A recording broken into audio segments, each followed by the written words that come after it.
Bonjour chers frères et sœurs, bonne fête de la Toussaint à tous et à toutes.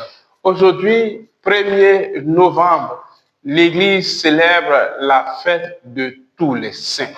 Oui, chers frères et sœurs, l'Église célèbre ses fils qui bénéficient aujourd'hui de la cité, de la félicité céleste. Ces fils qui ont vécu avec nous, ces fils qui ont vécu à côté de nous, qui ont vécu selon la loi du Seigneur, malgré leurs péchés, qui se sont efforcés de tout faire par amour et qui aujourd'hui sont dans le royaume des cieux, sont auprès de Dieu, sont dans la joie éternelle. Oui, chers frères et sœurs, la célébration de la Toussaint nous montre que tous les hommes sont appelés à la sainteté. Les saints que nous célébrons ne sont pas seulement des prêtres, ne sont pas seulement des religieuses, ne sont pas seulement des hommes mariés. Il y a de toutes les catégories, de toutes les professions. Il y a les membres de nos familles, il y a nos amis qui sont déjà des saints, qui sont dans le royaume des cieux.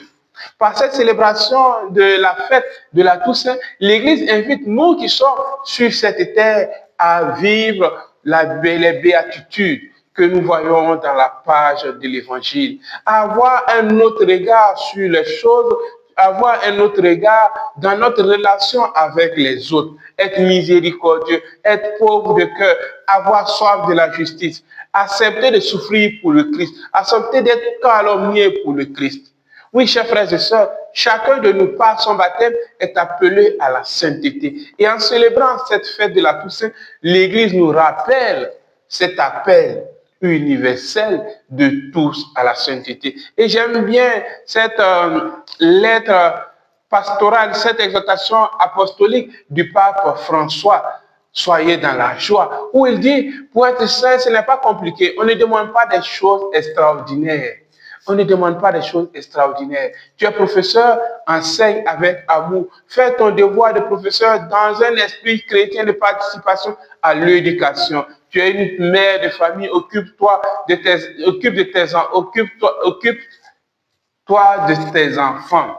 Tu es grand-père, occupe-toi de tes petits-fils. Oui, chacun de nous, dans sa fonction, dans son milieu, doit être un modèle, mu par l'amour de Dieu, mu par la volonté de faire la volonté de Dieu. Le troisième message de cette fête de la Toussaint, c'est qu'au ciel, nous avons des gens, des frères qui intercèdent pour nous, à qui nous pouvons demander de prier pour nous. Oui, chers frères et sœurs, demain dimanche, nous célébrerons aussi la commémoration des défunts. Alors, on nous dit souvent, mais bon, les catholiques, là, vous priez pour les défunts. Priez pour les morts. Le gars, il a vécu toute sa vie ici sans Dieu. Il était un démon. Maintenant, vous pensez que vos prières, là, peuvent faire quelque chose. Oui, chers frères et sœurs, dans la conception de l'Église a trois composantes. L'Église triomphante, que nous célébrons le jour de la Toussaint. L'Église pérégrinante, nous qui sommes encore sur la terre, et l'Église souffrante. Nous ne prions pas pour ceux qui sont déjà en enfer. Ceux qui sont en enfer, qui ont renié Dieu, qui ont refusé l'amour de Dieu, qui ont refusé Dieu, sont en enfer. Et ça, nos prières ne peuvent rien changer. Ceux qui ont bien vécu sont déjà au paradis et nos prières ne peuvent rien changer. La prière de l'Église, nos prières comptent pour ceux qui sont en état de purification, qui ne méritent pas l'enfer, qui ne méritent pas d'aller en enfer, mais qui ont besoin d'être purifiés pour entrer dans la félicité céleste. Et c'est pour cela que l'Église nous invite à prier pour nos défunts. Mais nous ne savons pas les membres de nos familles, parmi nos défunts, qui est au paradis, qui est en enfer, qui est au purgatoire. C'est pour cela que nous prions pour tous nos défunts, de sorte que si un est en état de purification, nos prières puissent l'aider. Il ne s'agit pas seulement, chers frères et sœurs, de prier pour lui. Il faut aussi pardonner à nos défunts. Pardonner. Certains sont en état de purification parce qu'ils attendent l'autre pardon. Pardonner aux défunts. Nous pouvons aussi faire des actes de pénitence pour eux. Nous pouvons demander des messes pour eux. Oui, chers frères et sœurs, ceux qui sont en état de purification sont comme des prisonniers qui ne peuvent rien faire pour eux-mêmes. et qui compte sur nous. Et c'est pour cela que nous, qui sommes déjà parents, nous devons apprendre à nos enfants à prier pour les défunts, de sorte que quand nous allons mourir, ils puissent eux aussi prier pour nous. Car nous ne savons pas si nous allons aller au paradis, en enfer, ou nous serons en état de purification.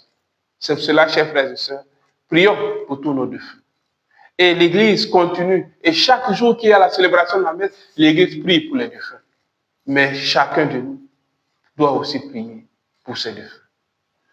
Bonne fête de la Toussaint. Soyez des saints car Dieu compte sur vous. Dieu compte sur chacun de nous pour être saint. Et rappelons-nous cette parole du pape François. Il n'y a pas de saint sans passé, et il n'y a pas de pécheur sans futur. Toi aussi, tu peux être un saint. N'oublions pas de prier pour nos défunts.